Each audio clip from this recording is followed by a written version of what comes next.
Hey everyone, DM Rhino here, and continuing with our 2024 monster manual, we're looking at our next monster, the gibbering mouther. Now, the gibbering mouther is kind of like this, like pustule blob of eyes and teeth. It is actually, you roll a d6 table to see its nuances. You can or can't use that. If you want to use that as GM, go ahead, saves you time. If you don't want to use it, it's okay, don't worry about it. But the gibbering mouther is a medium aberration. It is chaotically neutral, not evil. Interesting. So it's not evil, but it's chaotically neutral. AC of 9, -1 on initiative, 52 health.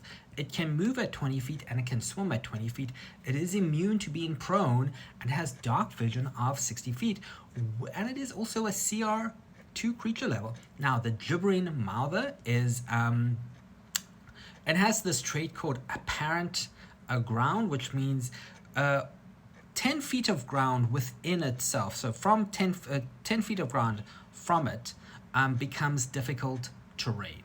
And it also has this thing called gibbering. So the gibbering mouther babbles incoherently while it doesn't have the incapacitated condition. So if it's not incapacitated, it just talks incoherently. And any creature within 20 feet has to make a wisdom saving throw of 10, or you have to roll a d8 on the table to determine what it does. So it speaks so chaotically that you kind of get confused.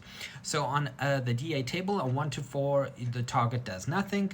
On 5 to 6, the target takes no action or bonus action and uses all its movement in a random direction.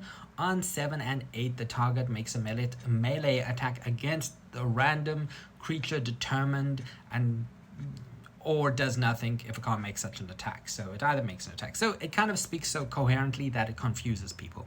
Basically, that's what the gibbering mouther does. It can also do the action of bite. So it does a +2 to hit on the bite. 5-foot range, does 2d6 piercing damage. And if the target is medium or small, the target has now the prone condition. And if the target is reduced to 0 hit points, it is absorbed into the mouther, only leaving its equipment behind. Now, it also has blinding spittle, which is a d6 recharge, so on a 5 or 6 you get that back. Each creature within a 10-foot sphere within 30 feet has to make a dexterity saving throw of 10 or take 2d6 radiant damage, and the target is now blind until the end of the mouther's next turn. So yeah, the gibbering mouther, really weird creature to throw at your parties, and everyone thinks